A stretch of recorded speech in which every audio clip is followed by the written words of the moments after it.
Delegáti i hosty 15. Svitového kongresu Rusíniu.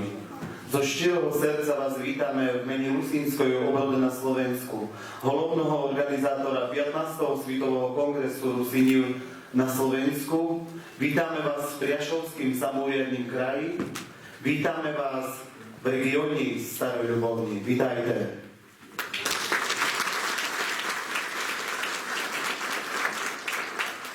Drahí delegáti a hostia 15. Svetového kongresu Rusínov, srdečne vás vítame v mene Rusínskej obrody na Slovensku, hlavného organizátora 15. Svetového kongresu Rusínov na Slovensku. Vítame vás v Prešovskom samosprávnom kraji. Vítame vás v regióne Starej Ľubovne. Vítajte.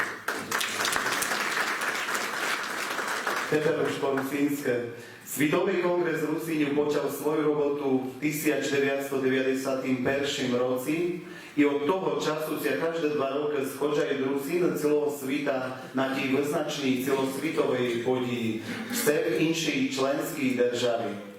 Na Slovensku vítame účastníkov kongresu už po 3. raz. Prvý raz tomu bolo tak u Medželabociach u 1991 roci, neskôršie u 2003 roci v centri Rusínstva v Priašovi a dnes po 16 rokách i tu v loni prekrásnej prírode v Ľubovňanských kúpeľoch i v Kamionci. Chod zorganizovania Svitového kongresu Rusíniu je obrovská odpovednosť, je to na druhej strane i veľká česť, keďže môžeme u našich regiónach myže našimi ľuďmi privítať zastupníkov Rusíniu z celého sveta. Za to osobitno srdečno vítame na Slovensku delegáciu Rusíniu z Českej republiky na čeli s členom Svitovej rady Rusíniu Janom Čopikom,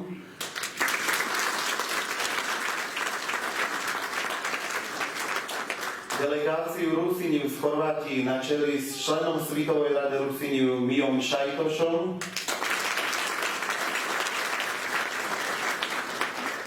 delegáciu z Maďarska na čeli s predsedom Svitovej rady Rusíniu Štefanom Liavincom. Vítame tak samo delegáciu Rusíniu z Kanady s vedúčim Pavlom Robertom Magočím, počestným predsedom Svitového kongresu Rusíniu. Delegáciu Rusíniu Poľska s vedúčim Andriom Kopčom, členom Svitovej rady Rusíniu. Vítame tak samo delegáciu Rusíniu z Rumunii, vedenú poslancom rumunského parlamentu Georgiom Fircakom. Delegáciu Rusíniu zo Serbii, vedenú Ďurom Papugom, členom Svitovej rady Rusíniu. Delegáciu z Ukrajiny na čeli s členom Svitovej rady Rusíniu Mikolom Bobincom. A v neposledním šorí delegáciu zo Zjednaných štátov americkým, vedenú členom Svitovej rady Rusíniu Johnom Rigetti v zastúpeniu s Jimom Kaminským. Vítame u nás na Slovensku i zastupníkov rusínskych organizácií z Ruskej federácii.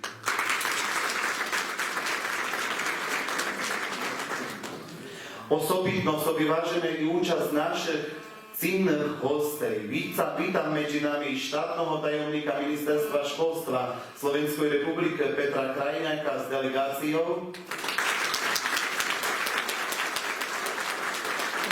poslankyňu parlamentu Serbii Olenu Papugu, poslanca Prašovského samosprávneho kraja i prednostu okresného úriadu Starý Ľubovni Petra Sokola. Vítam i vedúču odboru kultúry Priašovského samouriadneho kraja Emiliu Antolíkovú. Vítam tak samo primátora místa Stará Ľubovňa domášneho Ľuboša Tomka. Vítam medzi nami vedúču národnostného vysielania slováckej televízii Ľubu Koľovú. Tak samo vítam povereného direktora Slovenského národného múzea, Múzea rusínskej kultúry Petra Kimaka Fejka. Tak samo vítam všetkých predstavníkov našich rusínskych organizácií i našich mass médií. A vítam i všetkých hostí, ktorí nespomianú, ktorí prijali naše zaprošenia na toto medzinárodnú podiju. Vítajte všetkých.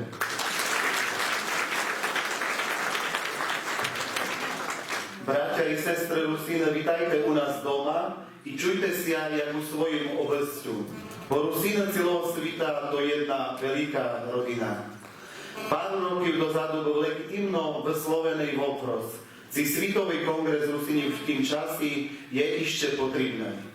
Naše dúmania také, že kongres istotne potrebný i chosený, ale len v tým prípade, že jeho delegátami i hostiami budú ľudia, ktorí aktívno dijú v rusínskom Rusí, ktorí sa zanímajú reálnymi voprosami rozvoja rusínskeho národa i ktorí na Svitovom kongrese Rusíny hľadajú inšpiráciu do ďalšej roboty, hľadajú nové kontakty u svojich sférach i profesiách i ktorí chcú prezentovať svoju robotu na chosen rusínskeho národa. Jak takých ľudí na kongresi nebude, jak budeme na kongres cestovať jak na vakácii, to bude na zmar, náš čas i energia a todi budeme moči povistiť, že Rusínam Svitového kongresu netreba. Za to víru, že i do budúcnosti budú na kongrese prichodzati ľudí, ktorí aktívno dijú v oblastiach rusínskeho jazyka, histórii, kultúry, regionálneho rozvitku, u sférach politike, ekonomii, mass médií i v mnohých ďalších, že tu na kongresi budú nachodzati partneri z inších držav, s ktorými budú nadviazovať kontakty i budúču spoluprácu, výmenu skúseností, výmenu ľudí i kolektíviu a spoločnými silami budú robiť na rozvitku rusínskeho národa. Len integrácia i zjednania prináša do svete úspech. Mícnama i rozvíjajúcema sú tote, ktorí sa integrujú, zjednávajú i efektívno pracujú na dosiahnutiu spoločných cíľov. I my máme svoj spoločný cíl, a to rozvoj našho rusínskeho národa. Víru, že i 15. Svitový kongres Rusíny bude úspešný, prinese pozitívne výsledky i propozícií, ktoré budú na chosen všetkým Rusínom sveta. Dorohé delegáti i hosti 15. Svitového kongresu Rusíny, dovolte, že by si v mene organizátorov 15. Svitového kongresu Rusíny poďakoval tým, ktorí finančno podporili našu medzinárodnú podiju. Ďakujem Fondu na podporu kultúry národnostných menšín, ďalej predsedovi vlády Slovenskej republiky Petrovi Pellegrinimu, ktorý podporil akciu z rezervy predsedu vlády a v neposledním riadi i Priašovskému samoriadnemu kraju za jeho podporu. Ďakujeme vám vzájomne.